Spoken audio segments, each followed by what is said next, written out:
you laugh, make you cry, and it might raise Brian's blood pressure. You know what, dude? People like you, all you do is make excuses for the orange turd, and I've had it. Buckle up, because it's Pushing the Limits with Brian Shapiro. You're different. I like you. Now, here's Brian. All right, what's happening, everybody? A very happy Hump Day Wednesday. Thank you so much for being here. Another very busy news day.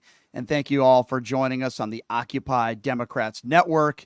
You could be listening on the FMAM dial KSHP. We're on the Washington Press Network. We're on TikTok. We're on Twitch. We're on YouTube. We are everywhere, and we appreciate you being a part of the show. Check out the website, pushingthelimits.live as well. Coming up here in just a few minutes, we're going to be speaking with Ron Filipkowski from Meidas Touch. Huge social media following, really good at what he does. He's going to be giving us his thoughts on, of course, day two, the Democrat National Convention last night. And, of course, tonight, we are going to be hearing from Kamala Harris's husband. We're going to be hearing from Bill Clinton and many others, including some more Republicans. I'm looking forward to that coming up tonight. We will talk about last night. The Obamas seemed to light the place on fire. They were just great. We'll talk about Michelle Obama, Barack Obama, and others. We'll have some audio to play for you. But I do want to start off with, I guess you could call it somewhat breaking news that I received. And it appears as though it is expected that Robert F. Kennedy Jr. is going to be backing out of the presidential race on Friday. Now, why is this important? Well, for starters, I have said from the beginning that as long as Kennedy stays in the race, he hurts Donald Trump a lot more than Harris or would have been Joe Biden. But what I believe is going to happen on Friday, I don't know this for sure, but an educated guess, it's expected that not only is Robert F. Kennedy Jr. going to back out, but he's also going to be endorsing Donald Trump. In my personal opinion, this has been a scam right from the beginning. The Robert F. Kennedy Jr. campaign, he was never serious about becoming president of the United States. He was always only in it for himself. What do I mean by that? Well, we've learned through the Washington Post that Robert F. Kennedy Jr. reached out to the Harris camp, saying that he would endorse her only if he was promised a cabinet position. They ignored his calls. So what does he do? He peddles his way back to Donald Trump and will be endorsing Donald Trump. And if Donald Trump wins, which I hope he doesn't, Trump will be promising Robert F. Kennedy Jr. a spot in his cabinet. Because Robert F. Kennedy Jr. is nothing but a sellout, is what he is.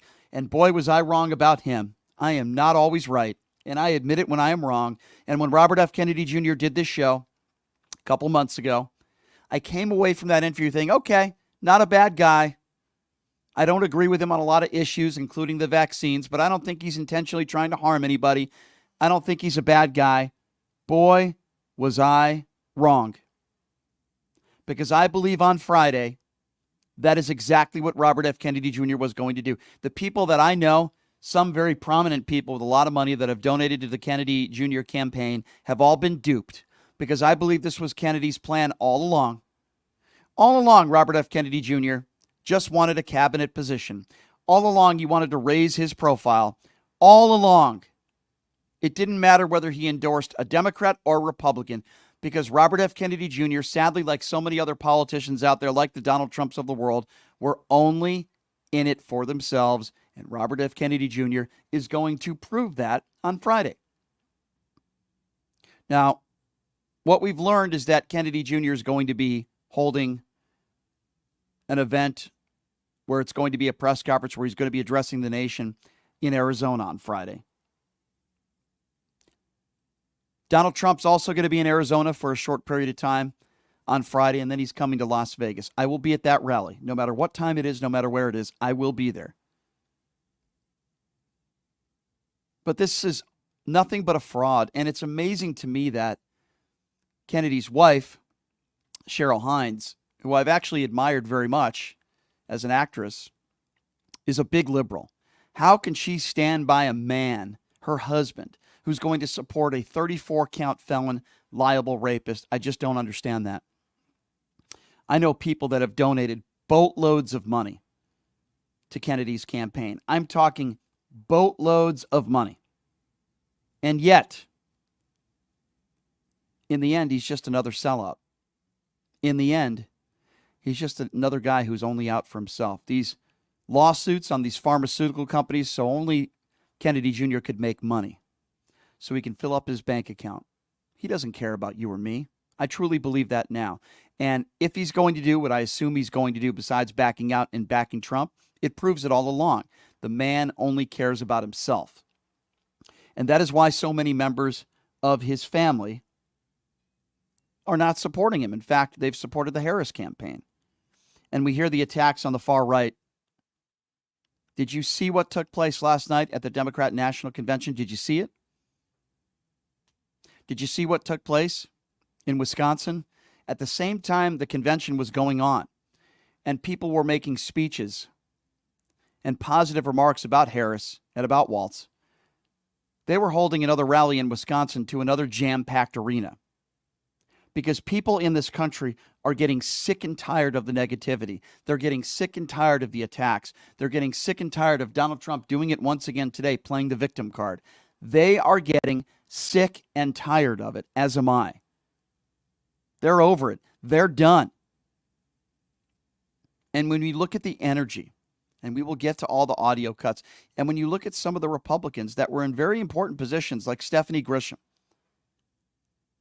who worked right along the first lady at the time, Melania Trump, and released these text messages on January 6th, where she pretty much begged Melania Trump to put out a statement to call out the violence and to end the violence. And Melania Trump's response, no. Melania is just as bad as Donald Trump. And then we see these beautiful couples that are in love, whether it be Joe and Jill Biden, who have been married for 50 years. Or if we talk about the Obamas, a couple that is still in love with one another after so many of these years, a beautiful couple, very intelligent people, very articulate people. And you look at Harris and her husband. And then you look at Donald Trump. Where's Melania? She made her contractual obligation at the Republican National Convention, not wanting to be anywhere near Donnie. Where is she on the campaign trail? It's funny because somebody had tweeted out yesterday, and I retweeted it, that Kamala's husband's first wife seems to be supporting the Harris campaign more than Melania Trump is supporting Donald Trump. And she agreed. So what we're seeing here is the obvious. Listen,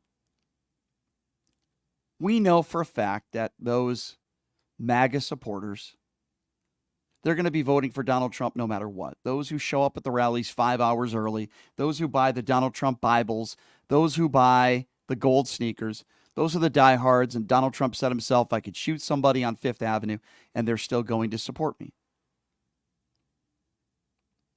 We know that. But I'd like to think and I'd like to believe that the majority of the Americans have had it. They've had it with Donald Trump's victimhood. They've had it with Donald Trump's grievances. They've had it with his attacks on our democracy and the lies and the gloating. Most of America has had it. And if a Donald Trump supporter comes up to you and says the majority of Americans support Donald Trump, now obviously it's a very ignorant and not a factual statement to make, but I get that all the time. I say, where are you getting that from? Donald Trump lost the popular vote in 2016. He lost the popular vote terribly in 2020. And I guarantee you he's going to lose the popular vote again in 2024. I guarantee you that is going to happen. So again, when you get these people, and I say these people, I mean these MAGA supporters, these Trump supporters that fill with nothing but lies and bigotry and hatred. And when you see these people, and when you talk to these people, they're delusional. Well, I'll tell you one thing. The guy we have with us right now is not delusional. In fact, it's the reason why he's got close to 1 million followers on X, and it's always a pleasure to be joined by Ron Filipkowski from Meidas Touch. They do a great job over there. Ron, it's always a pleasure to have you on the show. Good to see you back, my friend. How are you? Good to see you too, Brian. It's been a busy day. There's yes, lots of stuff happening today, man. There's a lot of stuff happening. Let's sort of start I guess you could call it breaking news. You can tell me whether you agree or not on this, but it appears as though Robert F. Kennedy Jr. is going to be making the announcement on Friday that he's going to be backing out of the race. And there's speculation, fair enough, to say that he probably will be supporting Donald Trump. What can you tell us about this? Yeah, I've been following this for a few days, actually. It looks like it's definitely going to happen. If we want to rewind this, how this started, of course, when Biden dropped out, one of the first things Trump did was called RFK. That got leaked by RFK's son on social media, that call where Trump offered him a job in his administration if he would drop out and endorse him. Kennedy was kind of embarrassed by that because it was made public. Then what happened? Reports were that he reached out to the Harris campaign to try and make a deal with them. They wouldn't talk to him, understandably, because he's a freak and a nut.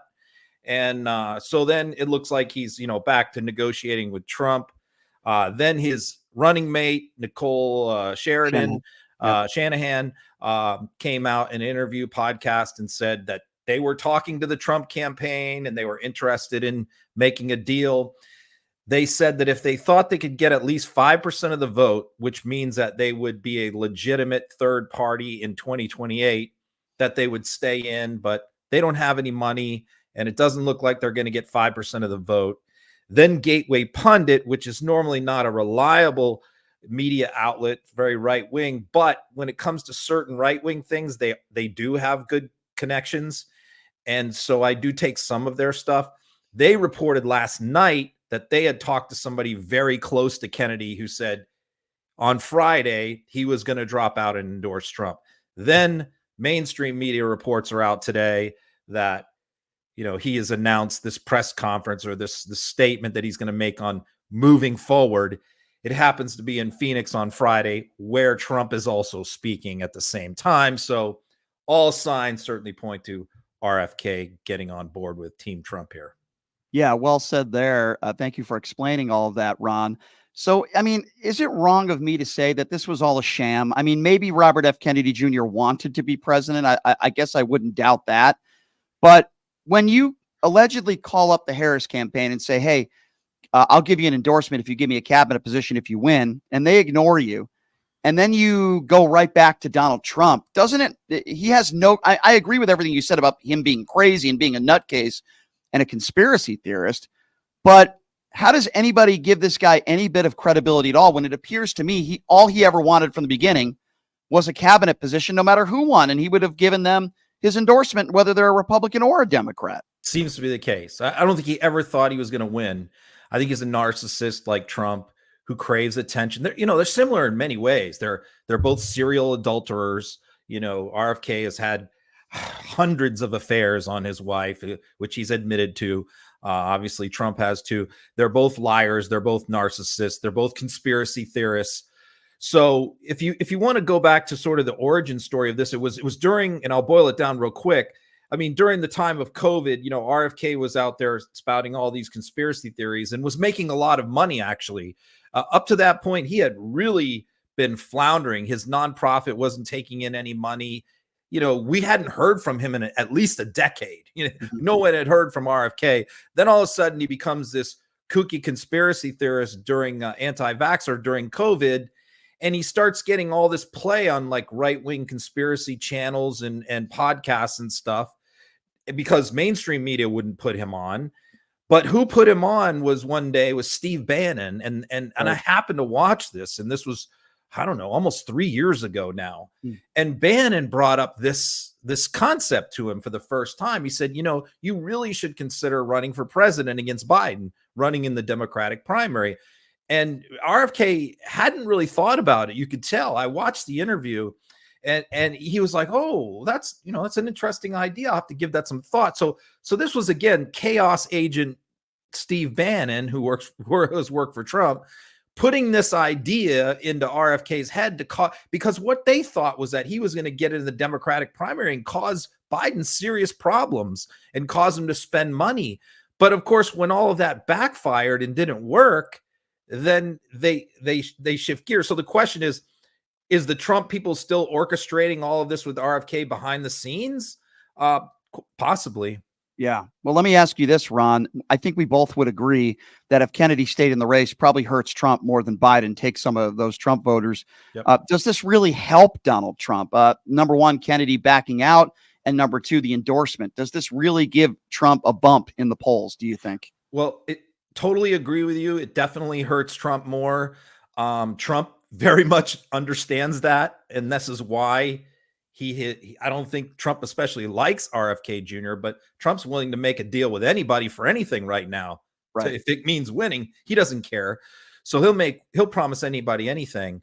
So yeah, I think that's what's going on here is he's dangling this out there.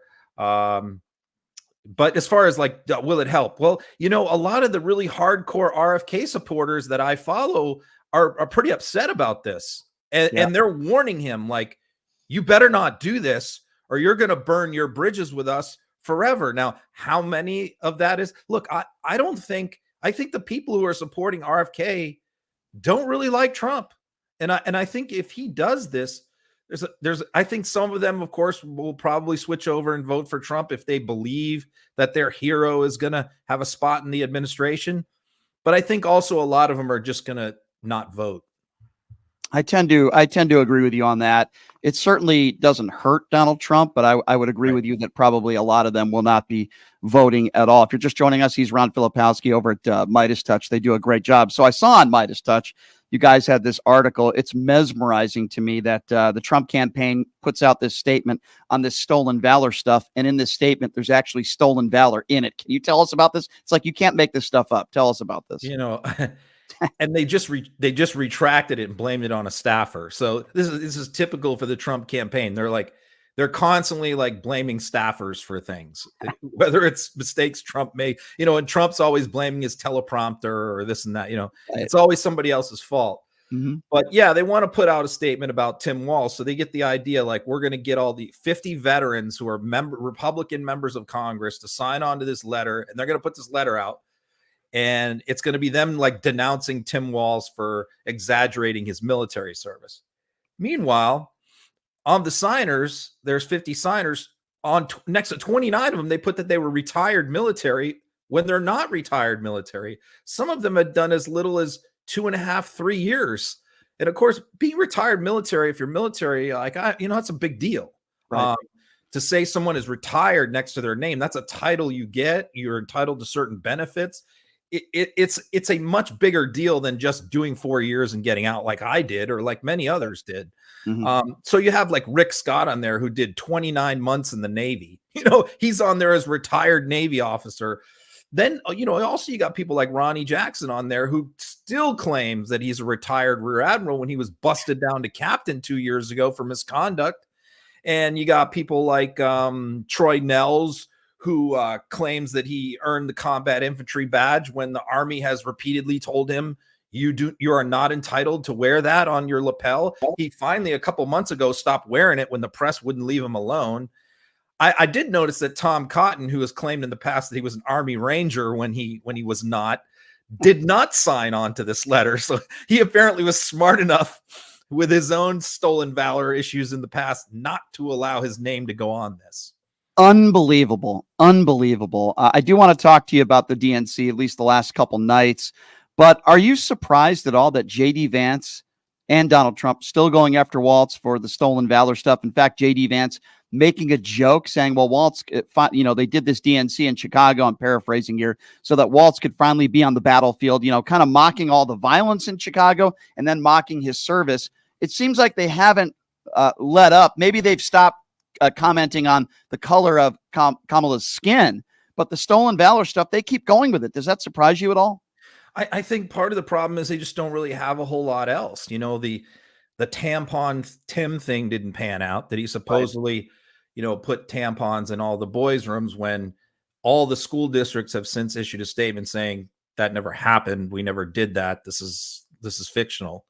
So they try that, they try, oh, he's a liberal, this and that. The traditional talking points against Democrats don't really work against Walz because he's got a lot of things in his background, football coach, teacher, all of this, right, that where, those typical, like, you're a Marxist doesn't really work with a guy like Walz, right? Right, So right. they got to keep hammering this thing because it's all they got. But the thing is, I think as a vet, I think we're very sensitive to stolen valor. When people claim like that they won like a Purple Heart when they didn't, or that they were in Vietnam and they weren't, that's kind of stuff that like really resonates with us. But something like this, where, okay, like he did 24 years and then he put in his retirement papers and then found out months later his unit was being deployed and he elected to go forward with his retirement rather than go to Iraq. I think every vet has no problem with that. I had a very similar situation before the first Gulf War, where I had to make that kind of a decision. So I think all of us who have been in the military have to wrestle with those deployment decisions and whether you're going to get out or deploy again. It's not a big deal. Yeah, I agree with you. And I think most reasonable people, and thank you for your service, Ron, most reasonable people would agree with you on that. There's no question about it. DNC, I think the last couple nights, tell me if you agree or not, Ron, but for the most part, a very positive message talking about the future. We won't go back. And then watching Michelle and Barack Obama last night, to me, such great, articulate, intelligent people, great public speakers, really stars in politics, probably arguably two of the biggest stars in the political spectrum. What have you made the last couple days with this DNC convention and the stark differences between it and the RNC convention? Yeah, I'm going to give like day one, like a C+, B-, with the Biden thing. I think it was a little bit marred. It dragged on a lot. It was a little bit marred by the fact that like they had James Taylor lined up to perform. He was even out there doing his sound check. And they didn't even have time to get him in because a lot of speakers just went too long. That was a problem. They were going long. There wasn't a lot of discipline as far as the time goes. And, of course, you have Biden, who's quite old, and they push him to where he ends up speaking until after midnight. So I think that that was kind of botched a little bit. I don't think it was terrible, but I don't think it was great. Last night was an A+. I mean, last night they just nailed it. They got to the roll call vote and I'm like, oh man, this is always like one of the most boring parts of a convention. It was boring as hell during the Republican convention.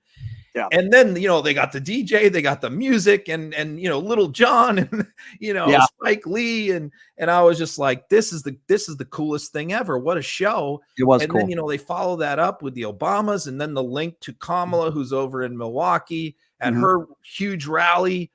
It was electric. And, the speeches were fantastic. Yes. And, tonight we got Pete, we got Walz. I mean, tonight's going to be great too. I would like them to tighten up the time, and then like get my East Coast bias here. Like we're going to like 11:30 midnight here, guys. We're getting a little tired on the East Coast, Yeah. I'm with you on that one. And I'm on the West Coast, but I'd even like it to end a little earlier. What do you make of a guy like a Matt Walsh showing up in disguise to the DNC convention yesterday, and then they had to kick him out?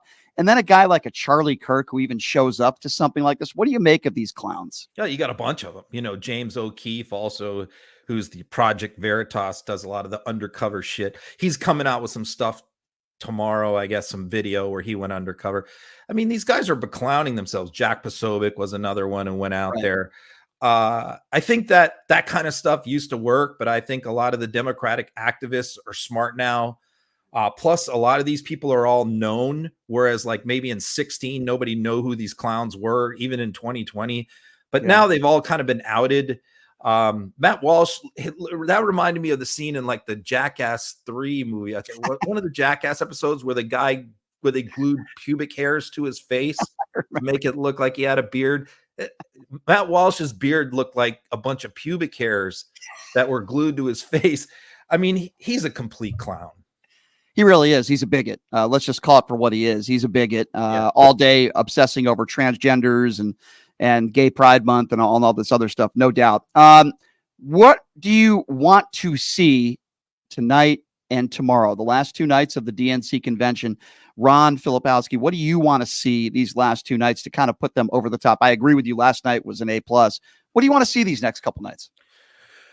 Tim Walz, I think it was really big for Doug, Kamala's husband, to introduce her and their relationship last night, which a lot of people in America, I think most people, were completely unaware of how they met and the history of their relationship.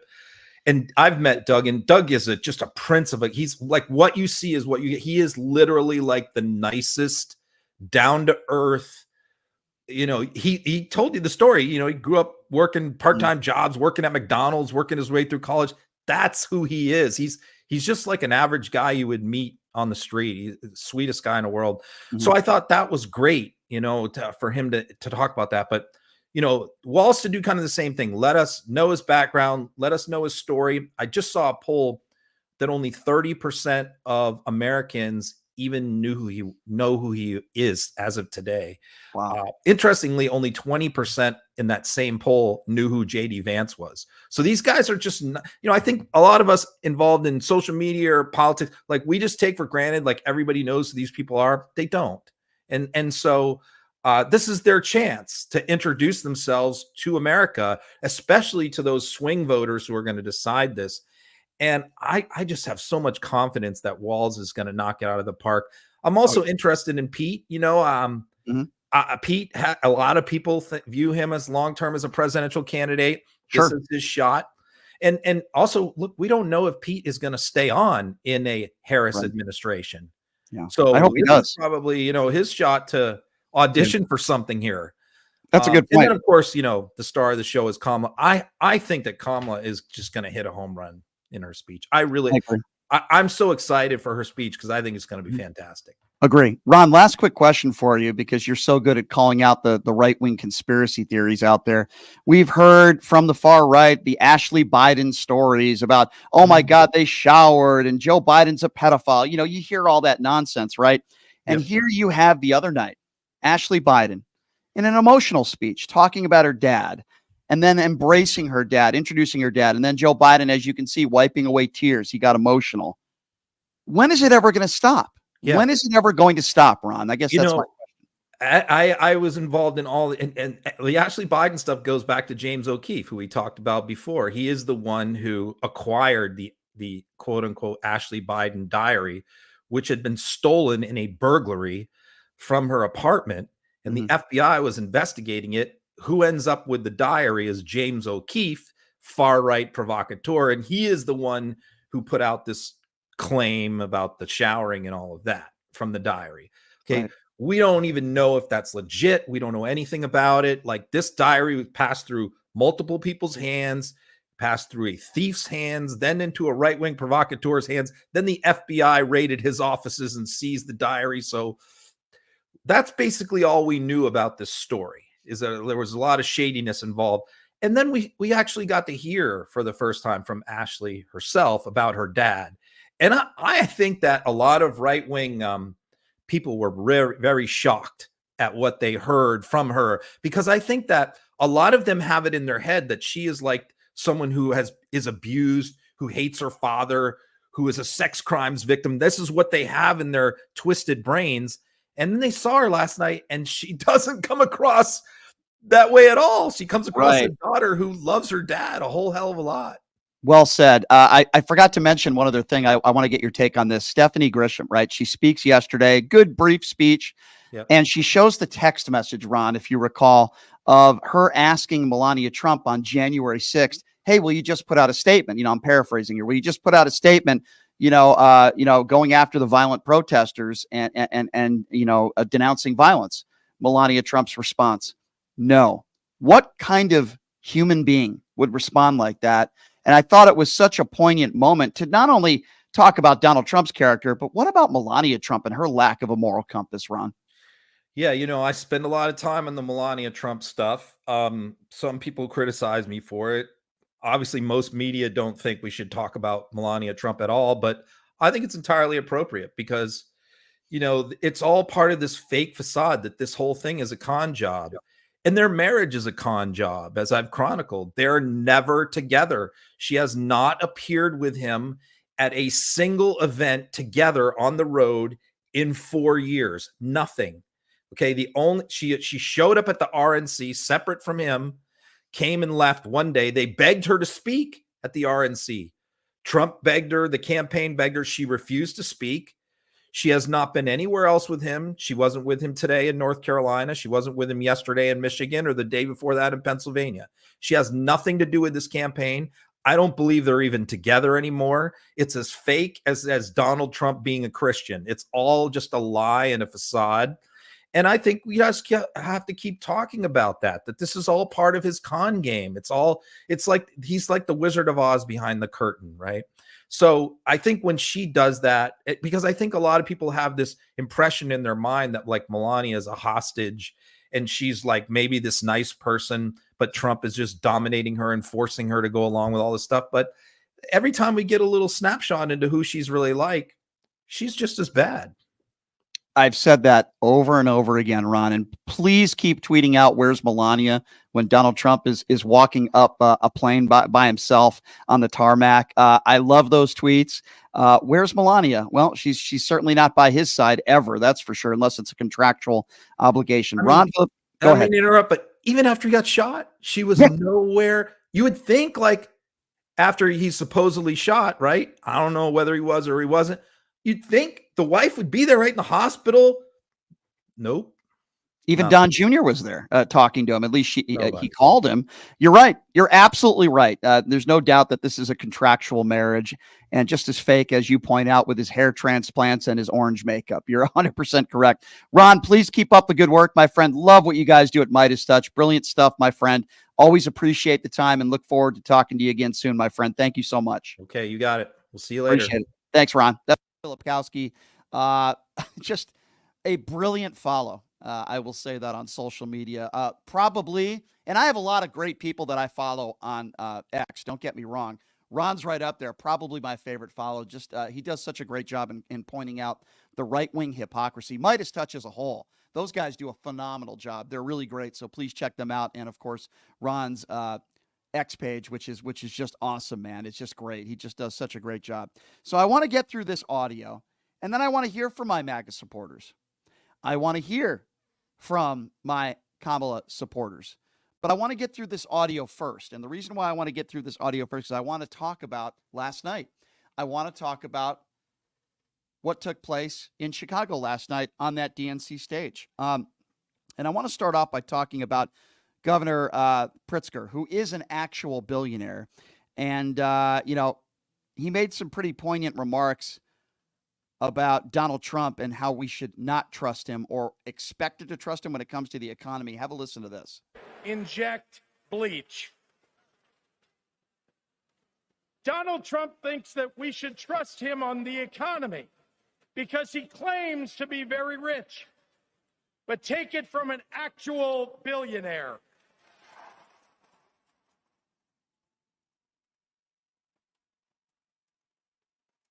Trump is rich in only one thing: stupidity.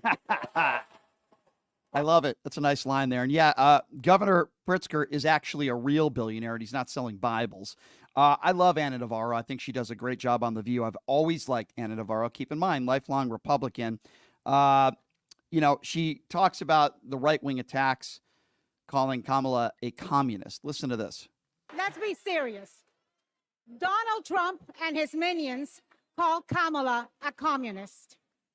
I know communism. I fled communism from Nicaragua when I was 8 years old.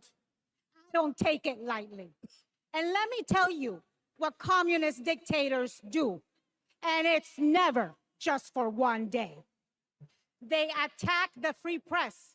They call them the enemy of the people, like Ortega does in Nicaragua.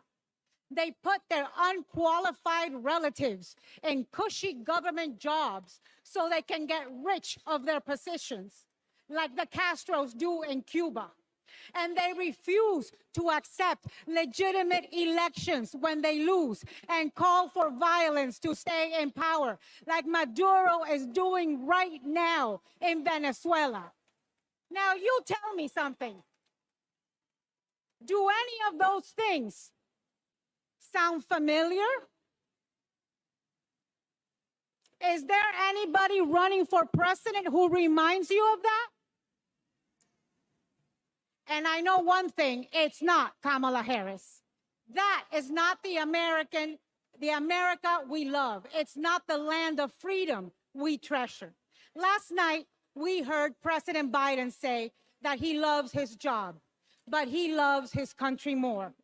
Every American needs to love our country more. Every American has the duty to put our country first. Country first before party. Country first before political ambition. Country first before habit. And in this election, putting country first means one thing and one thing only: voting for Kamala Harris. Amen. Amen, Anna. Amen. Couldn't agree with her more on that one. If you love your country, put your country before your party. So many Republicans today put their party before their country and look up to Orange Man. She's 100% right. See, this was another Republican that spoke yesterday who worked in the Trump administration right underneath Melania Trump. We were just talking about Melania with Ron Filipkowski. This is Stephanie Grisham talking about the lack of moral compass and character of not only Donald Trump and the things he said behind closed doors, but also Melania Trump. Listen to this. I saw him when the cameras were off. Behind closed doors, Trump mocks his supporters. He calls them basement dwellers. On a hospital visit one time when people were dying in the ICU, he was mad that the cameras were not watching him. He has no empathy, no morals, and no fidelity to the truth. He used to tell me, "It doesn't matter what you say, Stephanie. Say it enough and people will believe you." But it does matter. What you says matter, and what you don't say matters. On January 6th, I asked Melania if we could at least tweet that while peaceful protest is the right of every American, there's no place for lawlessness or violence. She replied with one word: no. Just utterly despicable. Because Melania Trump cared more about her new toilet seats and the rugs in the White House than officers that were being beaten with their own batons. That says all you need to know about Melania Trump. We already know who Donald Trump is, and we know the things he says behind closed doors because we've heard it from people like Stephanie Grisham. Then Michelle Obama took the stage. And boy, I hope Michelle runs for president one day. I don't think she wants to get anywhere near the White House. That's my personal opinion. But boy, what an intelligent, educated, articulate, beautiful soul Michelle Obama is. I have so much admiration for her. And it's interesting because she's used to the negative comments about her and her husband. They had to deal with it for years. And then she's warning on the stage last night about the negative comments that are coming in and will continue to come in about Kamala Harris. Listen to this. Now, unfortunately, we know what comes next. We know folks are going to do everything they can to distort her truth. My husband and I sadly know a little something about this. For years, Donald Trump did everything in his power to try to make people fear us. See, his limited, narrow view of the world made him feel threatened by the existence of two hardworking, highly educated, successful people who happen to be Black.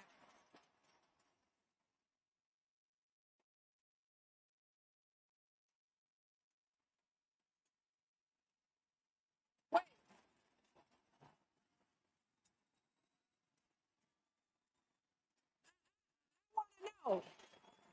I want to know who's going to tell him that the job he's currently seeking might just be one of those Black jobs. Such a great line. Such a great line. These Republicans that keep bringing up Black jobs, which is very bizarre in itself. And Harris just, Michelle Obama just destroying that narrative. And here's another really important moment in Michelle's speech. Listen, I can play the whole speech. It was brilliant. Same thing with Barack Obama. But here's Michelle talking about the character and the life of Kamala. Listen to this. She understands that most of us will never be afforded the grace of failing forward. We will never benefit from the affirmative action of generational wealth.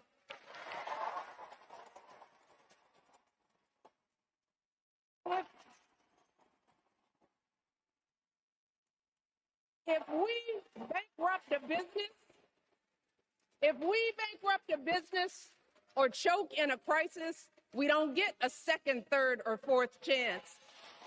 If things don't go our way, we don't have the luxury of whining or cheating others to get further ahead. No. We don't get to change the rules so we always win. If we see a mountain in front of us, we don't expect there to be an escalator waiting to take us to the top. No. We put our heads down. We get to work. In America, we do something. I tell you, that woman is so great. She's so intelligent. She's so well-spoken, so articulate, worked hard her whole life to get to where she is. Just an incredible woman. I do hope she runs for president one day. I don't think she will, but she's so right. How about that comment? Trump, getting on that escalator to get to the top of the mountain. Well, most people in this country don't have that luxury. Most people in this country don't get a $500 million business from daddy and then have all these companies that file for bankruptcy and thousands of lost lawsuits for discrimination and so many other means. Michelle is so right. What a wonderful human being she is, and so much respect for her. And then, of course, she introduces her husband. Again, a loving couple. Natural, unlike that bizarre, awkward every single time Melania Trump is around Donald Trump. But here is Barack Obama calling out Donald Trump for who he is, which I thought was an important part of his speech. Have a listen to this. The people who will decide this election are asking a very simple question. Who will fight for me? Who's thinking about my future, about my children's future, about our future together? One thing is for certain, Donald Trump is not losing sleep over that question.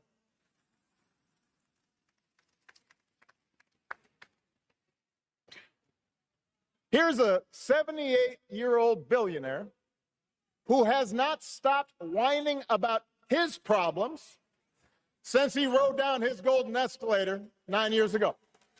It has been a constant stream of gripes and grievances that's actually been getting worse now that he's afraid of losing to Kamala.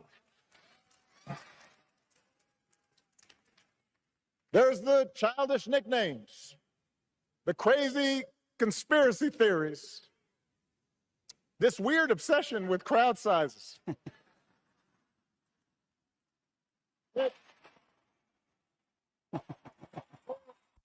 So funny. It's kind of like a penis reference there. I thought that was really funny. We'll have to talk to Stormy Daniels about that because I don't think Melania Trump probably remembers. It's been so long. But so right. Here's a guy who's allegedly a billionaire, and all he does is whine and complain. That's all the guy does. 24/7. It's all about him. But this was the part of the speech where it resonated with me a little bit. Talking about respecting others and respecting others' opinions and about this upcoming election. Have a listen to what Barack Obama had to say about that. That's how we can build a true Democratic majority, one that can get things done. And by the way, that does not just matter to the people in this country. The rest of the world is watching to see if we can actually pull this off.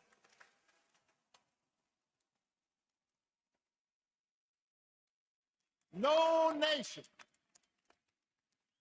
no society has ever tried to build a democracy as big and as diverse as ours before. One that includes people that over decades have come from every corner of the globe. One where our allegiances and our community are defined not by race or blood, but by a common creed. And that's why when we uphold our values, the world's a little brighter. When we don't, the world's a little dimmer.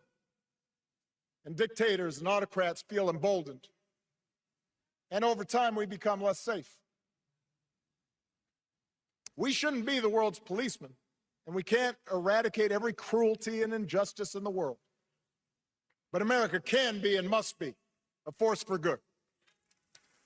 discouraging conflict, fighting disease, promoting human rights, protecting the planet from climate change, defending freedom, brokering peace. That's what Kamala Harris believes, and so do most Americans. I agree. I think most Americans do feel that way. And it's probably why Republicans can't win the popular vote. They've lost, 7 of the last 8 elections by the popular vote. So I agree with Barack Obama 100%. So we're going to take some phone calls on the other side. And for you MAGA supporters out there, you're welcome to call in. Tell me where you think I'm wrong. Number to call is 702-221-7283. Again, that number, if you'd like to call into the show, agree or disagree, area code 702-221-SAVE. Before I go to break, I'll remind everybody that this is an independently owned radio show. What does that mean? Well, it means that like public radio or public television, we rely on people like you to support what we do. So here's how you can get involved and help if you enjoy what we do. Check out my website. It's pushingthelimits.live. Again, that website is pushingthelimits.live. Sign up for the free newsletter. Look around. The second thing I would ask you to do is look at the merchandise section where it says shop. We sell all sorts of different PTL items, including hats, beanies, shirts, mugs, you name it, we sell it. And the prices are very affordable. Now, if you don't want to buy any merchandise, that's totally fine. On the front page there, you'll see a little button that says donate. I don't care whether it's $5. We don't care whether it's $10, $20 a month. Whatever you can afford, whatever you can donate to help us keep this thing going, we appreciate very much. And you will hear personally from me supporting this show. So again, check it out. It's pushingthelimits.live. Again, pushingthelimits.live. We have a bunch of people waiting on hold, including Bill, Brian, Joseph, Al. So we will get to all your calls on the other side. Right now, the phone lines are clogged. Keep trying, and we will get to you as soon as we can. We're going to take a quick break. We'll be back in 90 seconds. You are listening to Pushing the Limits right here on KSHP.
progress. All right, welcome back. It is Pushing the Limits on a Wednesday. Thank you so much for joining us. Of course, talking DNC convention last night, day 2, the Obamas speaking. And, of course, tonight you're going to hear from Waltz. You're going to hear from Bill Clinton and many others. Should be interesting. This portion of the program brought to you by Jackson's Bar and Grill, located at Flamingo and Jones.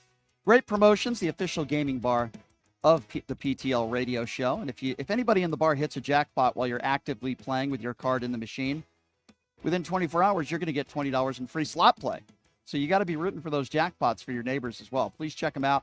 Jackson's Bar and Grill, the official gaming bar of the PTL radio show. I did promise you that we would be getting back to the phones at 702-221-7283, or getting to the phones, I should say. So if you want to call, this is the segment to do so, because we have another very special guest coming up from Battleborn Progress in hour number 2.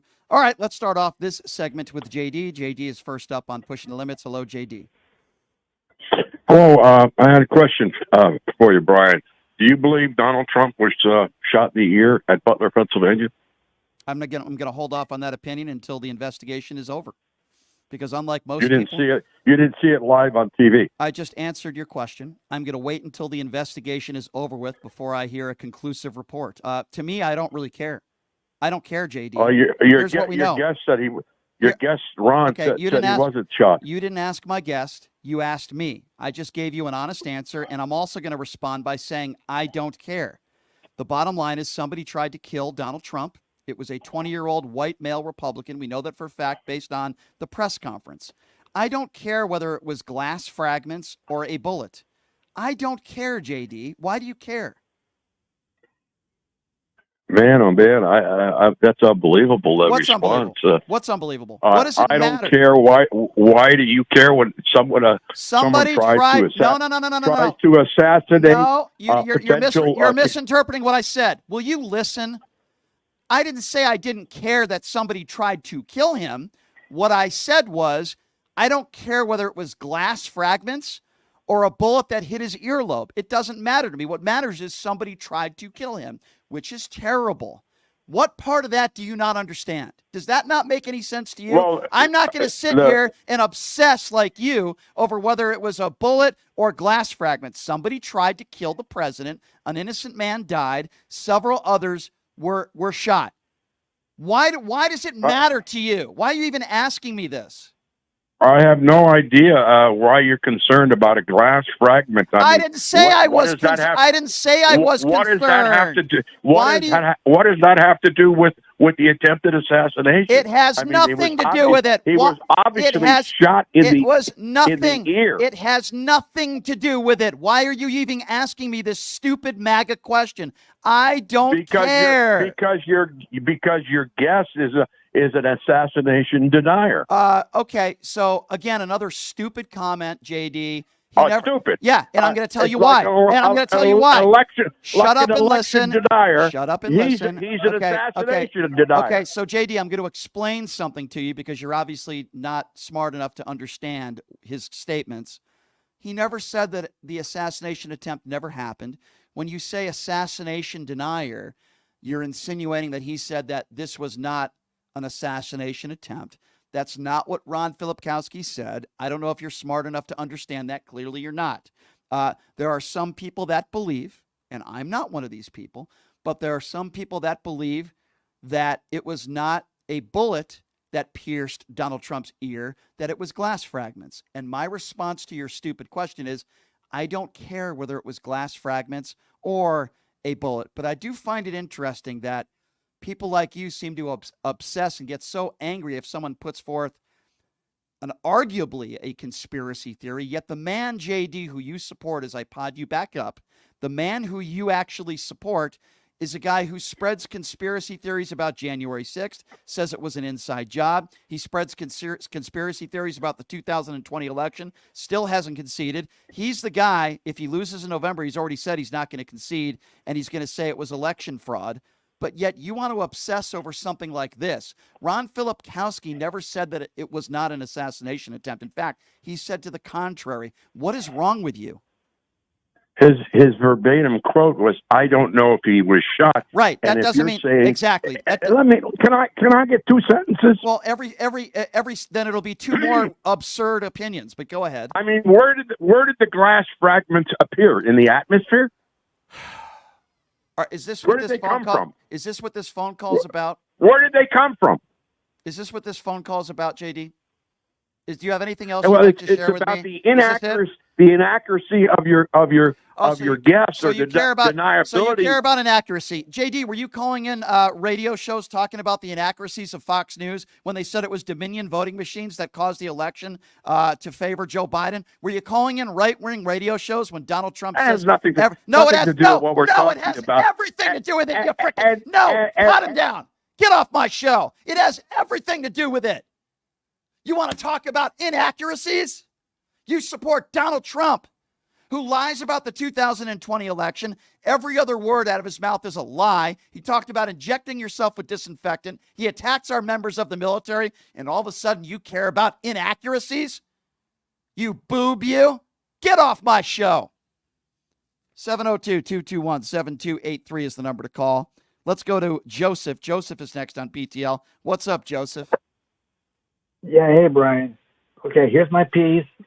Hearing JD like that, I guess that's the reason why he's got the name JD, because he wants to be like JD Vance, who's very inaccurate. Well, listen, to be fair, I don't know if that JD, the caller, owns couches. So just to be fair, but go ahead. All right, anyway, I also been looking after seeing that second day of the convention for the Democrats. I figured that Barack Obama and his wife, Michelle, they're very agreeable on what Trump is. Even those other Republicans who turn their backs against Trump.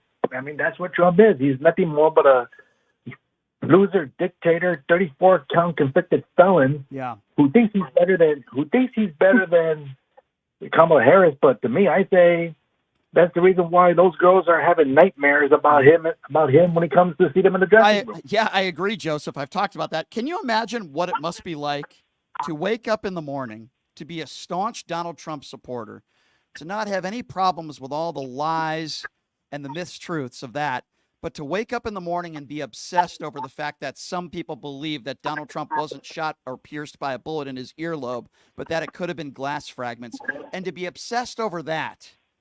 I don't know what it's like to wake up in the morning and to be like that. I mean, I just don't understand these people, Joseph. I don't. I agree on that one. And also, I've been looking at the Lincoln Project saying about Trump is sending in cease and desist letters. But to me, I would say Trump, that the Lincoln Project, I would say to Trump that the Lincoln Project is not going anywhere. And I did saw the ad that Eric Swalwell made. I mean, that's the lesson I'm learning. If I was a parent, I would never trust Trump driving a school bus, let alone a city bus or. Well, this is the guy. Let's be honest. And thank you for the call, by the way, Joseph. This is the guy who wants to have, sexual relations with his daughter, but yet they want to talk about Ashley Biden, right?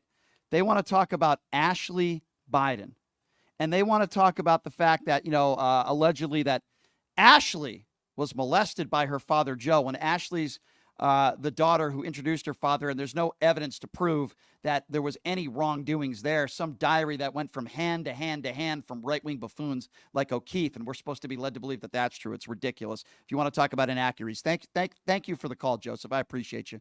702-221-7283. Let's go to Bambi. Bambi's next on PTL. What's up, Bambi? Hey, Brian. First, deep breath. I heard the last call. Okay. We're going to get through this craziness, okay? To JD that just called, this has nothing to do with the assassination attempt, quote unquote. This has everything to do with the maggot logic, and that is freedom of speech that you guys claim to love. If that's the case, please stop putting your feelings into everything. It's actually quite pathetic. Okay? Ron can say whatever he wants. I can say whatever I want. So can Brian. Mm-hmm. Get over it. Yeah, I will. I do. I That's all. agree. I agree. That's well said. And I would say that it is miraculous, though, isn't it? How Donald Trump's earlobe grew back in a couple days. It is miraculous that Oh, of course. 2 days after being allegedly shot, he was on the golf course without any bandages on his ear.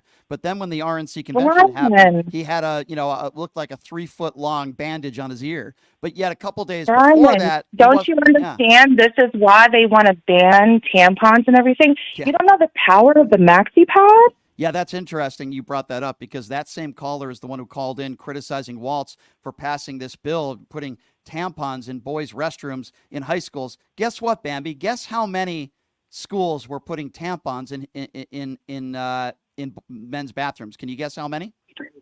Not as many as maggots think. Guess how Trust many? me. Zero.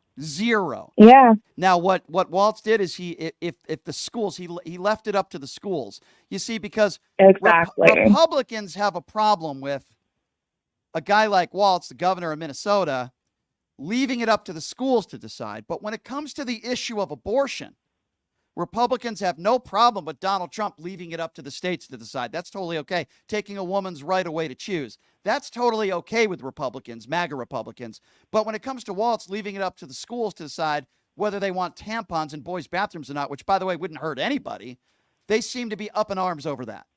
The hypocrisy. Well, I will say really quick, speaking from somebody who is in the social work, mental health field, let's look at it in a different light.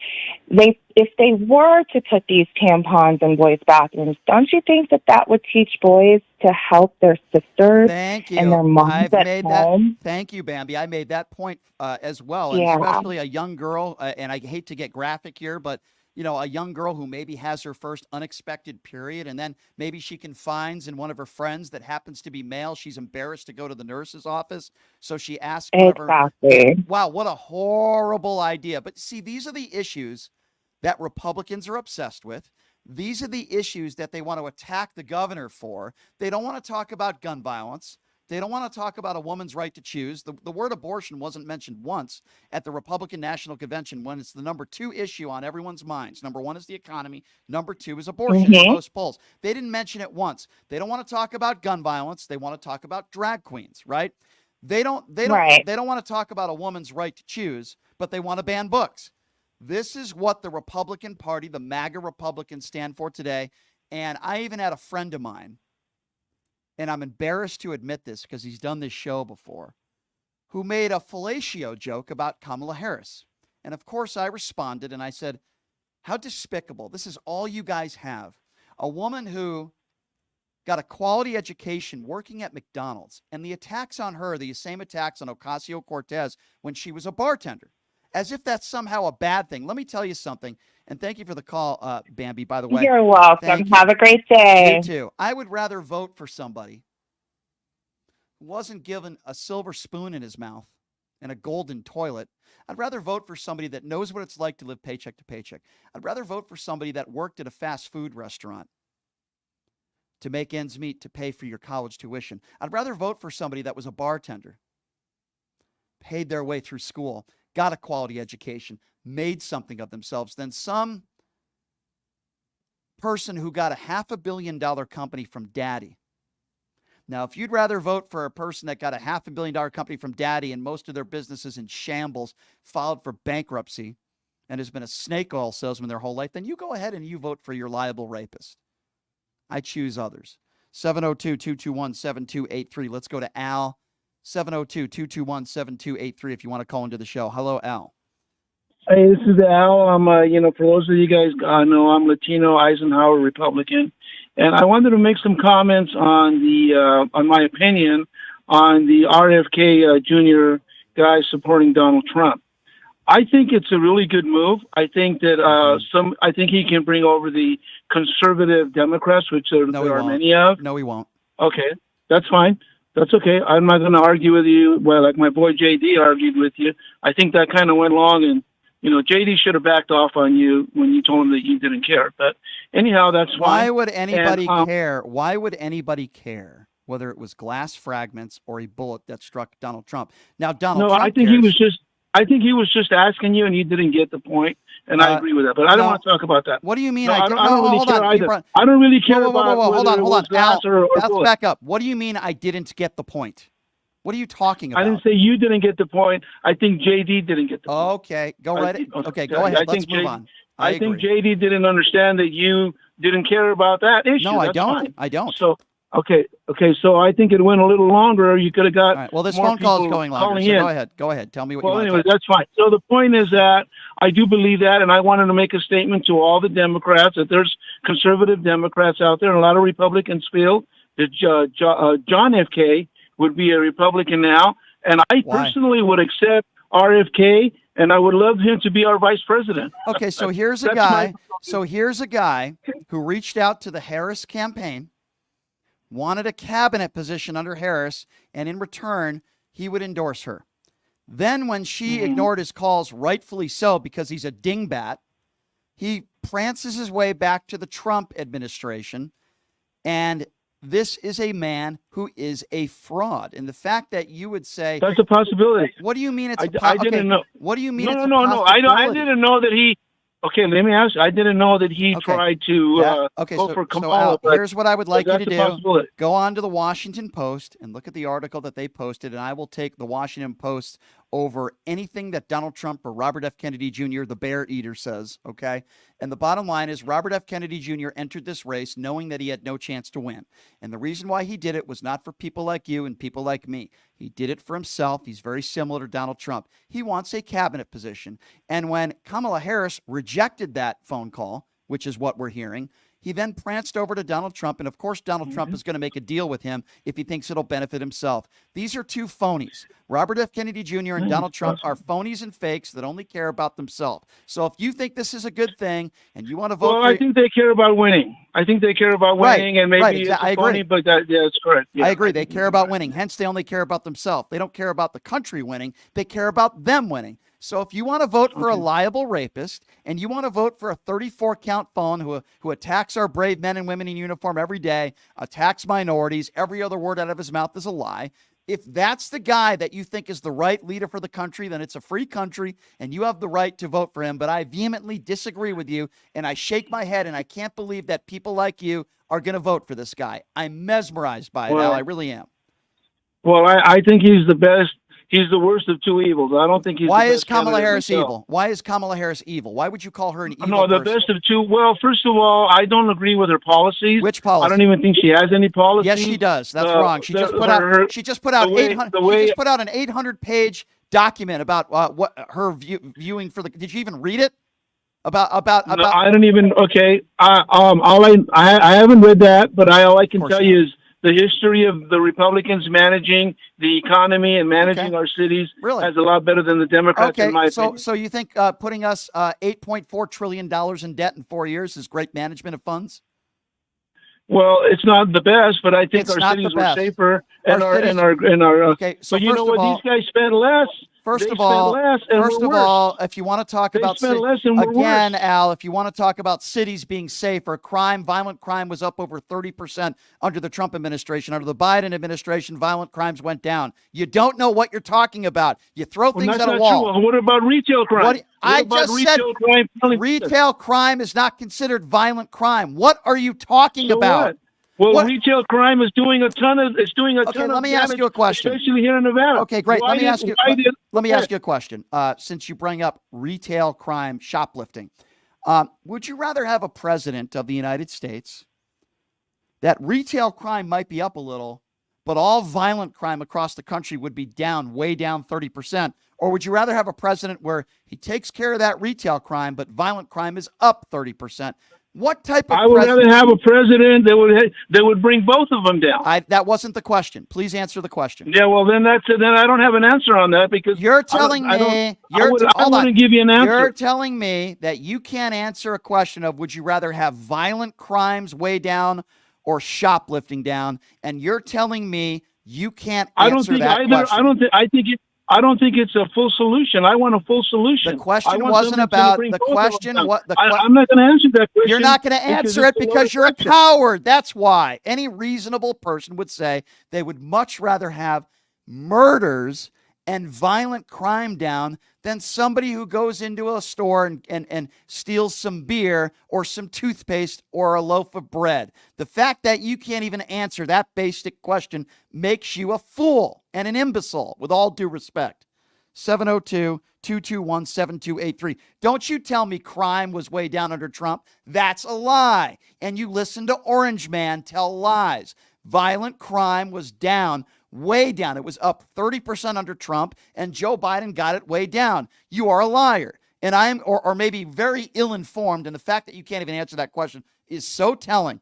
I will vote for the prosecutor over the 34-count felon, but we live in a free country. You can vote for your 34-count felon rapist, Al. Have a nice day. 702-221-7283 is the number to call. Who do we got next here on the line? We have Tony who's next up. Hi, Tony. Where are you calling from? Hello, sir. I'm calling from Texas. Thank you for calling. Thank you for having me.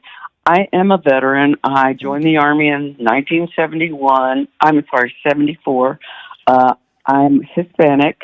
I'm not a loser. I am not a sucker. I have two brothers from the Vietnam War that were not losers and suckers. They were Purple Heart recipients, and they're both deceased.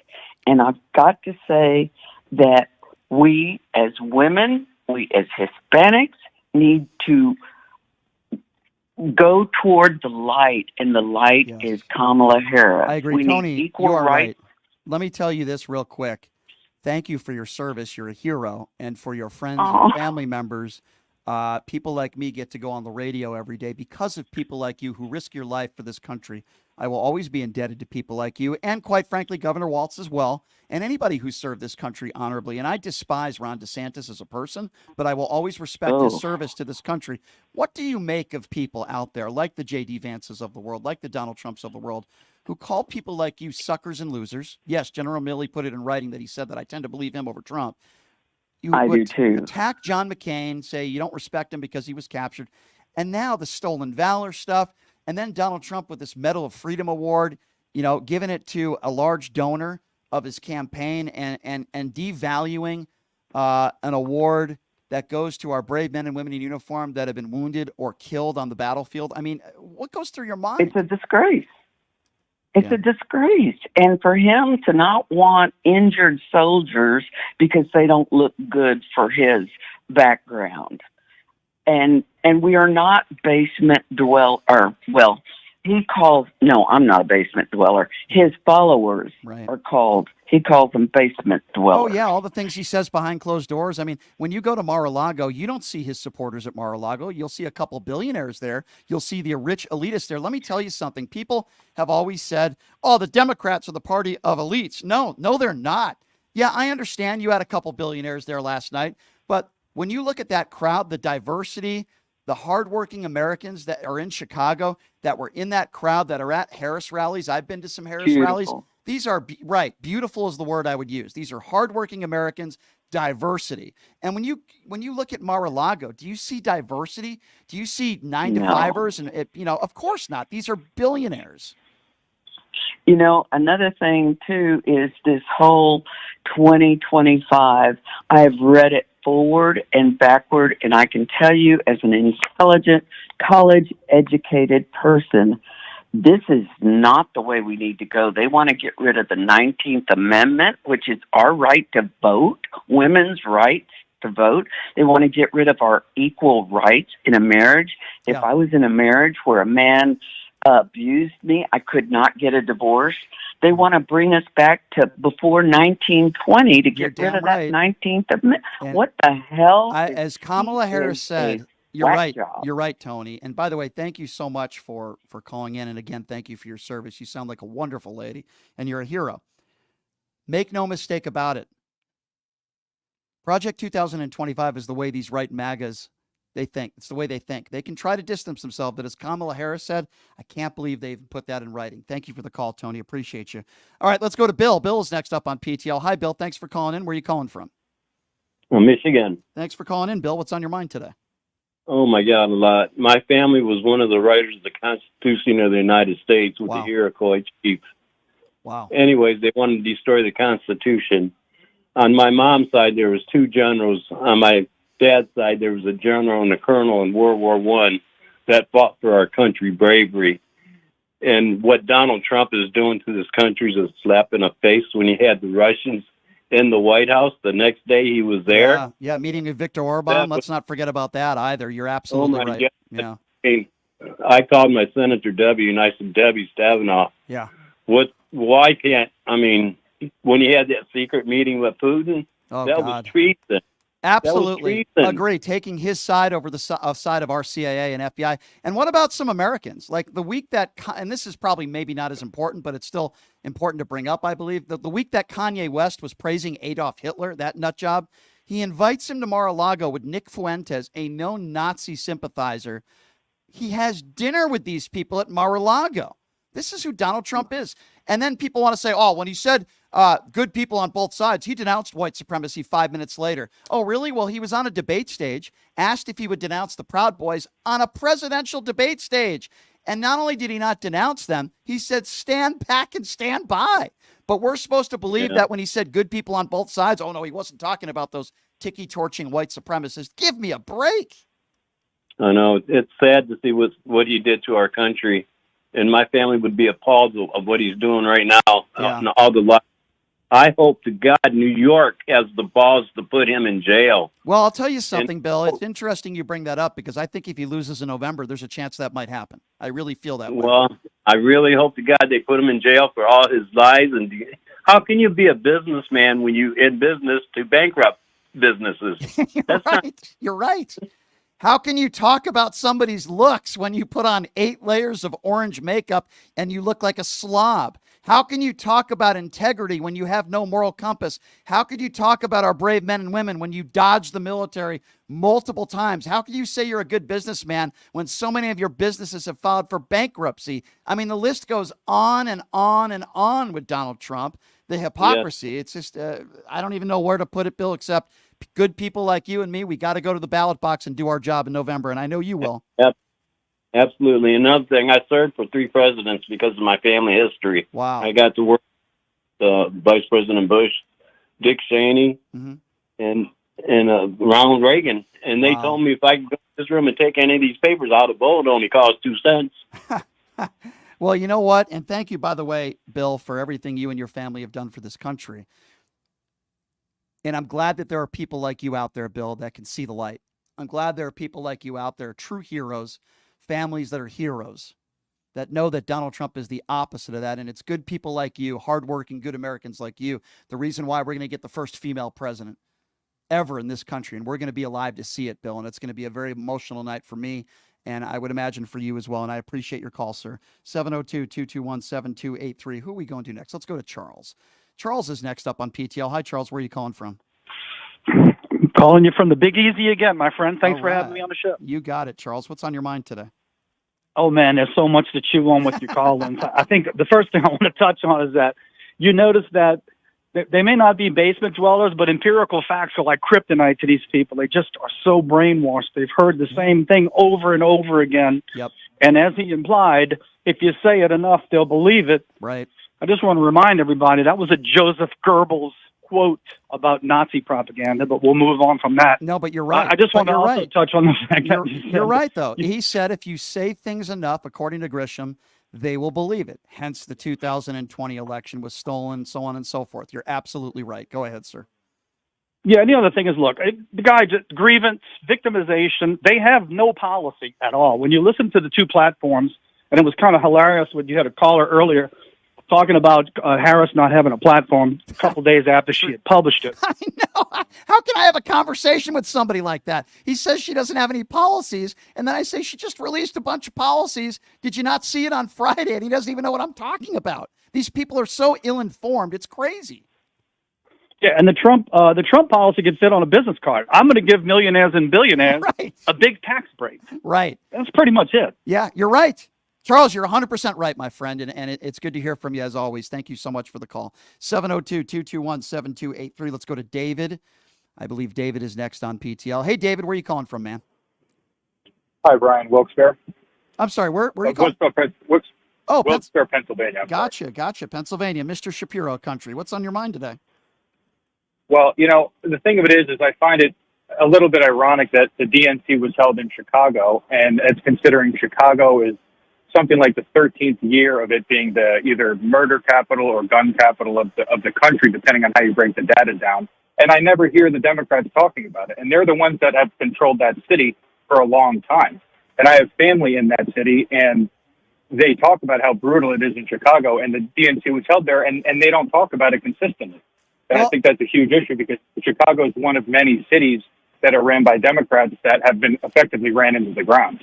Well, I would say that you could also point out that there are Republican cities that have been run into the ground, but let's talk about this. The reason why there's so much gun violence in Chicago, there's a lot of gang violence in that city, and there are parts of neighborhoods in Chicago that are extremely dangerous. But one thing Democrats do talk about is an assault weapons ban and comprehensive gun legislation. So if you want to just blame Democrats, wouldn't you put some blame on Republicans bragging about their A+ ratings from the NRA and refusing to do anything when it comes to all the gun violence, not just in Chicago, but throughout the country? Because unlike some other people, whether it happens in Chicago and it's gang violence and innocent people die or young children die in a school, I don't care where it happens or whether Republicans and Democrats are the mayors of cities. What I'm focused on is I want policy changes.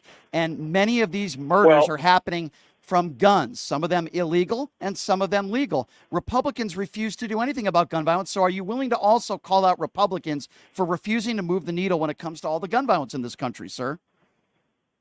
No, because the reason why is because, well, I'll explain why. Because a assault rifle ban would have virtually no impact. Not true. Not true. And I'll give you not true. The majority of the killings are by handgun. Not true. There was I'm going to give you facts. That's true. Okay, so that's your opinion. Now I'm going to give you a fact to prove you wrong. In the early 90s, we had an assault weapons ban. It fizzled out. By the way, gun violence went way down. You could look this up if you don't believe me. Republicans allowed that bill to fizzle out, and then when it fizzled out, gun violence went way back up. So you are 150% wrong. And I am not just talking about Chicago.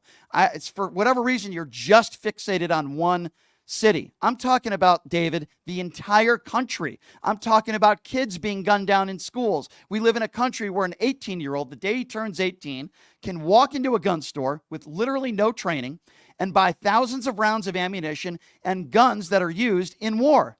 And you don't seem to have a problem with that, and that's just fine. But let's blame Democrats for all the issues in Chicago. But, all those Republican-run states and all those Republican-run cities where murders happen there too, that's not their fault at all. It's only the Democrats. I do find it interesting, sir. Let me ask you a question. Have you ever heard a campaign? Have you ever heard a campaign where a Democrat was running for office or trying to get reelected, and they bragged about their A+ rating from the NRA? Why is it only Republicans that seem to do that? Can you help me understand that? Yes, it's because Republicans believe in the Second Amendment, whereas Democrats don't believe in it. No, it's because you're wrong. How do Democrats not believe in the Second Amendment? Name me one prominent Democrat that wants to take all your guns away per policy. Give me one Democrat.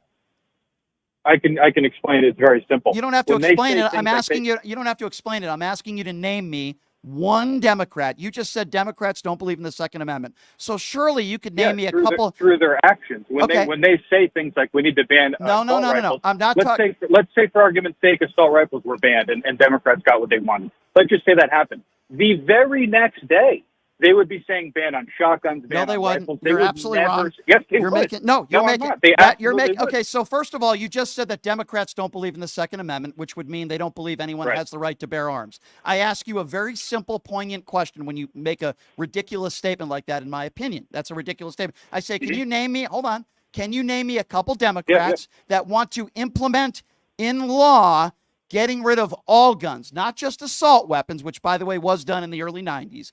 And you can't name me one Democrat. You know why? Because not one Democrat in office has said they want to ban all guns. What they want to do is they want comprehensive background checks, which 80% of the country agree with. What they want to do is they want to ban weapons of war, assault weapons that were built for one reason and one reason only. And it wasn't for hunting. It was to kill as many people as possible in a short period of time. Kills are by handguns. The majority every year. All right, let's talk about that. Let's talk about that. Let's talk about that. The gun that kills the most people. Okay, let's talk about that. The biggest mass shooting in American history, where was it and how many people died and what were the guns that were used, sir? I'm not sure. Of course you're not sure. Well, guess what? I am, because it was a mile down the road and one of my friends was shot. It was the October run shooting in Well, Las you're talking Vegas. about one specific incident. No, I'm not. I'm talking about Columbine. I'm talking about the Uvalde, Texas school shooting. I'm talking about Sandy Hook. That still doesn't discredit what I'm saying. I'm talking about the Buffalo mass shooting. But that doesn't discredit what I'm saying. I agree with you that those ones kill a ton of people. So you're okay with those guns being sold? No, I'm not saying I'm okay with it. What I'm telling you is the majority of guns that kill people in totality every year are handguns. Now, there are situations where 50 people die in one scenario to an AR-15. Okay. I get it. So, but when you look at the total amount of gun deaths, it's I got by you. handgun. So let's forget about what I said about assault weapons for a moment. I'm not disagreeing with your argument. I'm just telling you. Okay, I understand. Yeah. I understand. But let's go with let's move the conversation forward now. If, in fact, most people that die in this country are not from assault weapons, Democrats want a comprehensive background check. They want to put bills forward that will, without a question, put people in jail and to clamp up on all the illegal guns that are around throughout the country. What I hear from Republicans, and I'm talking about actual lawmakers, is they think more guns make us safer, which is obviously not true. Again, I go back to what I said earlier. It's not because Democrats are against the Second Amendment, because you couldn't name me one Democrat in office that wants to take all your guns away. There isn't one. I'm not saying that there isn't. Okay, so you're wrong. So with all due respect, your opinion is ridiculous. You couldn't name me one. What I will tell you is you couldn't also name one Democrat bragging about their A+ rating from the NRA. And it's not because all these Republicans are just so pro-Second Amendment. They're just like Democrats. They believe that responsible Americans have the right to carry guns. The difference is that Republicans are in the back pocket of the NRA and they don't care about public safety. And Democrats are not in the back pocket of anybody when it comes to gun violence. You won't hear a Democrat bragging about their A+ rating from the NRA, but almost every ad I hear is Republicans bragging about their A+ rating from the NRA because they don't want to do anything about all the gun violence in this country except more guns make us safer, which is not true. Thank you for the call, David. Who do we have next on the line here? I believe we have Jason. Ernest is next on the line? Okay, let's go to Ernest. Ernest, what's up, man? Hey, Brian, I really love your show. Thank you, sir. But I'm going to make a prediction that is somewhat off the wall, if you don't mind. That's okay. What is the most basic of human instincts? Protecting loved ones, protecting family, protecting kids, I guess. Providing for your family, I guess. I don't know. Well, I'm going to say it's self-preservation. Sure. Well, that's a part of it. Sure. Okay. I watch a lot of programs. I read a lot. I even choke down the bile and watch Trump speeches. Mm-hmm. And I get the distinct vibe that he is so tired of this situation that he wants a way out. In September 2016, I made the prediction that Trump was going to win, even though my friends told me you're out of your mind.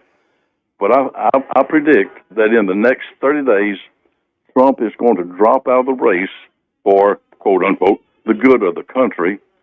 But I believe he is going to have a pardon from President Biden in hand so that he can protect himself and his wealth. It's an interesting theory. The only reason why I might disagree with you is because I don't think Donald Trump's ego would allow him to do that. It's an interesting theory. I don't know who on the right would run for president. Could you imagine J.D. Vance? Oh, my God. But it's an interesting theory you bring up. Like I said, the only reason why I think it might not happen is, and probably not, is because Donald Trump's ego is too big. Well, I have thought of that, too, but sometimes I just have to go with my vibe, and it's been right in the past, and I believe it'll be right this time. All right. I hope so. Well, I'm going to tell you what, you're going to look like a genius if it happens in a month, and I want you to call back, and I will praise you, because I haven't heard that one. But, Charles, we'll have to wait and see, my friend, and I do appreciate you calling into the show, sir. Thank you so much. Rapid fire here because we have a guest coming up here in a few minutes, so I'm going to try to get to as many calls as I can. 702-221-7283 is the number to call. Let's go to Jason. Jason, where are you calling from? Hey, how you doing? You know what it is. I'm in Vegas. All right. I always. What's up? How you doing? I'm doing good. I'm coming to you with some talking points. Number one, my grandfather, my father, and my stepfather all served. So hearing Donald Trump say anything about the Medal of Valor is almost detestable and almost makes me think I want to just spit bile in his face. I agree. But I digress. I digress on that point. The point is I'm making is this. I understand you want to have verbal combat with all MAGA, but I'm just going to point this out for you. They're like Hare Krishna and the Moonies. There's nothing you could say to them. because Probably they not, believe this man is God to them. They already call him Jesus. Yeah. But more than anything, and I want you to understand one thing. When people come at you with Chicago and say this, all you have to do is say, what about Mississippi? What about Alabama? What about Louisiana? These are all run by Republicans. Oh, Texas. And there's still high volumes of murder.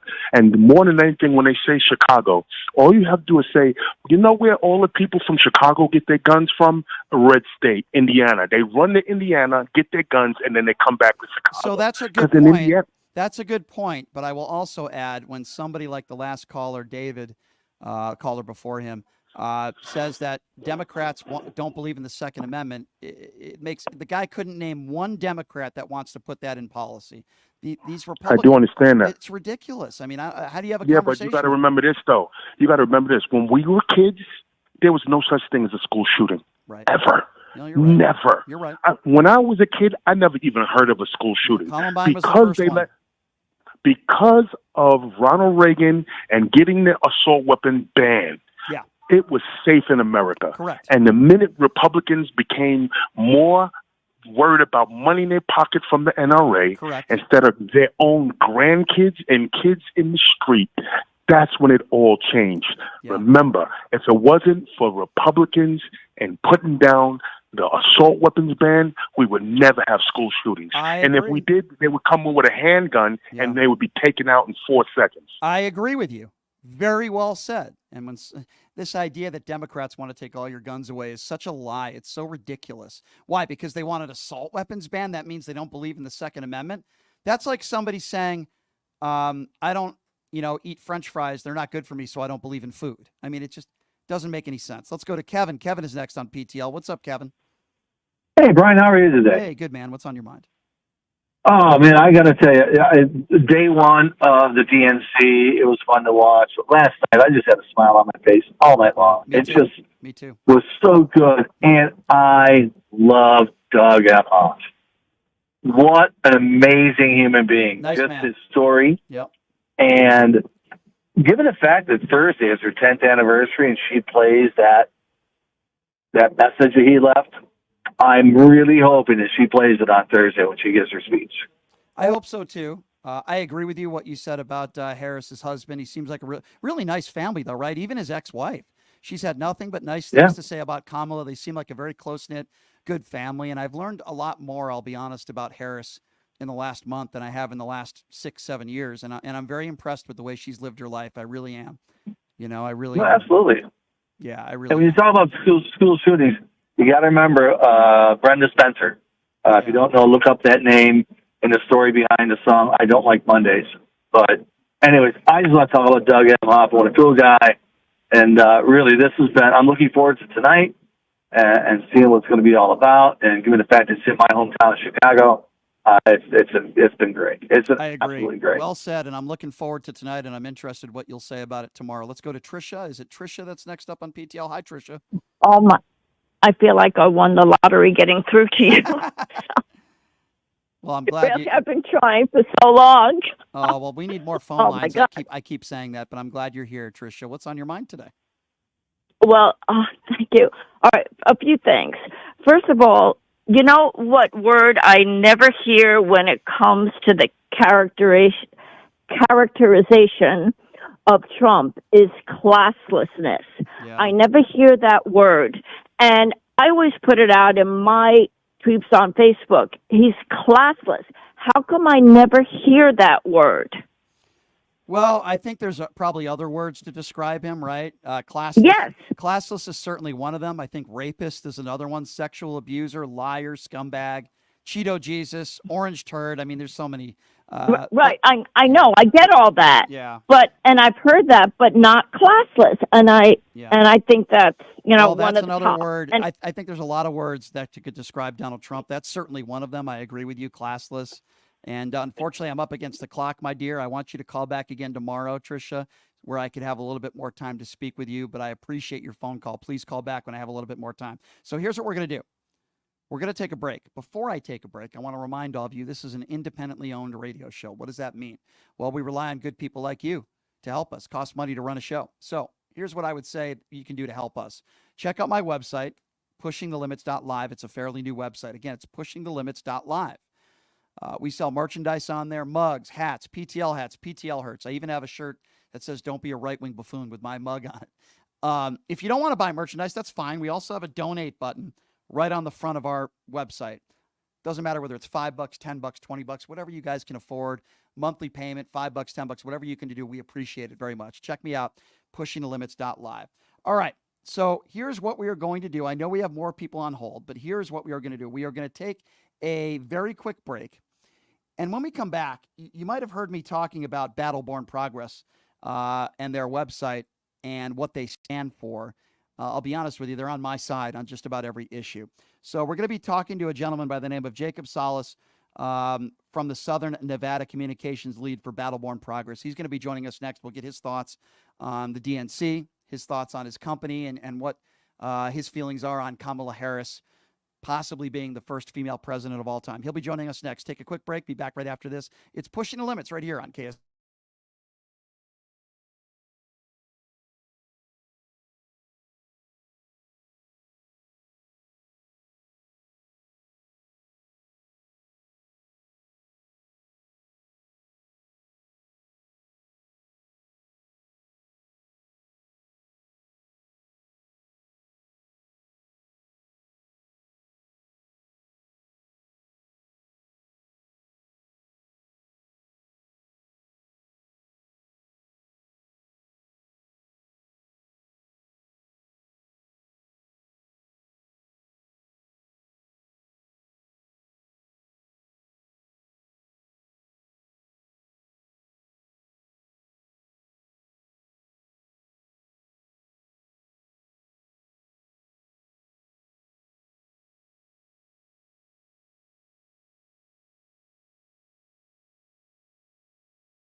Congress.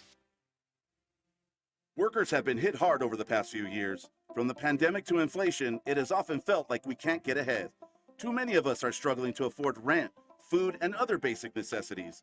We need leaders who know that our country depends on us, the workers. If we succeed, everyone else succeeds. Our choice is clear this November. We must elect leaders who support our crucial role in this country. And that is not Donald Trump. Paid for by Battleborn Progress. All right, welcome back. It's Pushing the Limits. Thank you so much for joining us. I'd hope that you could join us at my favorite official gaming bar of the PTL radio show. I'm talking about Jackson's Bar and Grill, located at Flamingo and Jones. This month in their promotions, if anybody hits a jackpot, as long as you're actively playing a machine with your card in, you get $20 in free slot play. Great food, great atmosphere. Some of the best lunches I've had in Vegas is at Jackson's Bar and Grill, located at Flamingo and Jones, and tell them I sent you. So the gentleman we have with us on the line right now, you might have heard of this organization on this show, Battleborn Progress. And right now joining us is a man by the name of Jacob Solace. He is the communications lead for Battleborn Progress of Southern Nevada. Jacob, I appreciate you being here, my friend. How are you? Absolutely. Thanks for having me. I'm doing well. How are you? I'm doing great. Now, I know what you guys are all about at Battleborn Progress, but for some of our listeners, can you explain what this organization stands for, what they are all about, and how long they've been around? Yeah, absolutely. So we've been around the block for a while. I think maybe a decade, not quite a decade. But look, we're all about empowering, informing, and engaging Nevadans all across the state, making sure that Nevada is a place that works for everyone. And most of that, it's all about the issues, right? And making sure, I mean, it's in the name, Battle-Born Progress, that really this is a state where everyone is represented, everyone can be heard, and like I said, it works for everyone. I think that's great. And obviously, I would imagine you at Battle-Born Progress, and you guys are very excited about Kamala Harris. Talk to me a little bit about her and your thoughts on her and possibly being the first female president of the United States. Yeah, absolutely. I mean, the vibe shift, right, has been immense between where we are now and where we were even a month ago, right? And so I think that the level of energy, the level of joy, right, that we've seen just around the campaign trail, but I think also the level of excitement at the grassroots is palpable. I think a lot of people who haven't been engaged in politics for a long time are finally excited again. And it's an exciting time, right? And I think that Harris really captures the sort of essence of what the Democratic Party could be, because I think for a long time, I'm not sure that there has always been segments of the party that has not been necessarily happy with their party leaders, right? In 2016, the division between Hillary and Bernie.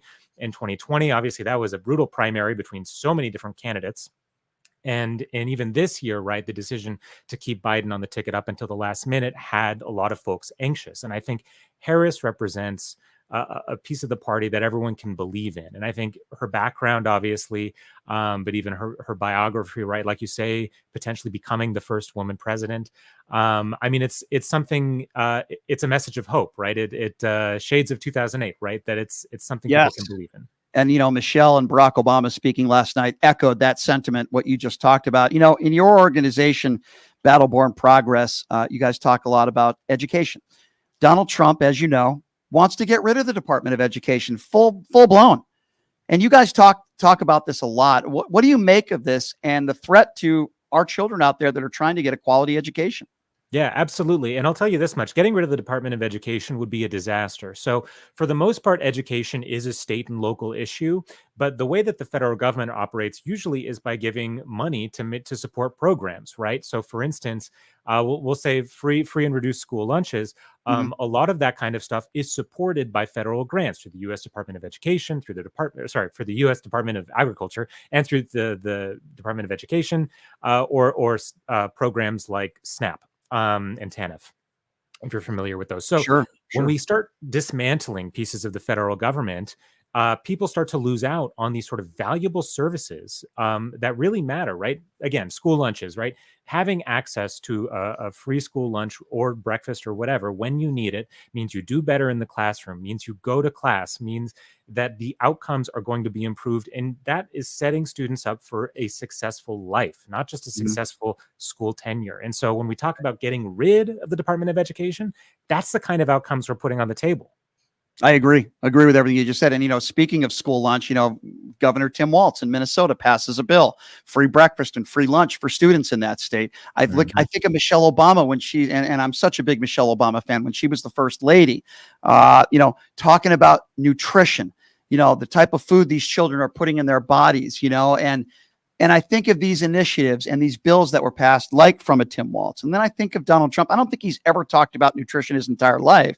And when you look at his diet, which is filled with KFC and McDonald's, you wonder why, right? I mean, I mean, it's, you know, you look at these people on the left, and even in the you know, at the convention, they're talking about these issues. I don't hear Donald Trump talking about any of these issues, except for the fact that he wants to get rid of the Department of Education as a whole, right? Absolutely. Yeah, I mean, I just think it's dangerous, and I think we both agree on that. So let's talk about Nevada for a moment, since you guys are, you know, you're part of the Southern Nevada communications lead for Battle-Born Progress. A couple months ago, Jacob, the polls were showing that Trump had a nice heavy lead on Joe Biden. The latest polls that we've seen over the course of the last few weeks have dramatically changed. Now, we all know that we can't just rely on polls, but right now, if the election was today, the polls are showing that Kamala Harris would win Nevada. What are your thoughts on that? I think it's really interesting. Nevada is notoriously hard to poll, so I guess we'll just start there, right? It's a tricky one. And another weird thing about Nevada is that there's a ton of population churn, right? Vegas is Vegas. We all know lots of people from California love to move here. And so that the demographics are changing all the time. All of that said, I think that there the race between Biden and Trump and the race between Harris and Trump they're so diametrically different that I think a lot of voters, we talk about maybe double haters, right? People who hated both Biden and Trump. Well, there's very few double haters in the same way with Harris and Trump, right? And those voters are starting to break for Harris. And so I think it's just a different election, right? It's almost not even comparable to where we were a month ago. Yeah, very different. Speaking of children, I got to get your thoughts on this, Jacob. What are your thoughts on J.D. Vance not only attacking women, the weird cat lady comment, but attacking people for not having kids? I mean, I don't understand. Are they trying to intentionally lose the election in attacking minorities and saying Kamala's not black, attacking Americans that don't have kids, attacking women in this country, wanting to take away reproductive rights? I mean, if you asked me if I was an outsider looking in, I would say, wait, are they trying to intentionally lose the election? Yeah, it's genuinely baffling, isn't it? Right. And JD Vance in particular has to be one of like the least likable vice presidential picks in history because everything that comes out of his mouth just leaves you scratching your head. What is he even talking about? And it's literally everything. And like you say, right, like this sort of what is it? Taxing folks who don't have children, right? Yeah, that's what he wants to do. Yeah, and it's weird, right? I don't want to look, the word has gotten a lot of play in the last couple of weeks, but it is weird, isn't it? To just keep talking like this. And then like, I don't know, he'll talk about like, it's not about like grandma's help, like it takes a village to raise a family. He'll talk about like postmenopausal women, their role in the family. And then it's like, why do you got to phrase it like that, man? It's just weird. It's strange. Yeah, it's weird. And let's keep in mind, this is the same guy who said Donald Trump could be America's next Adolf Hitler.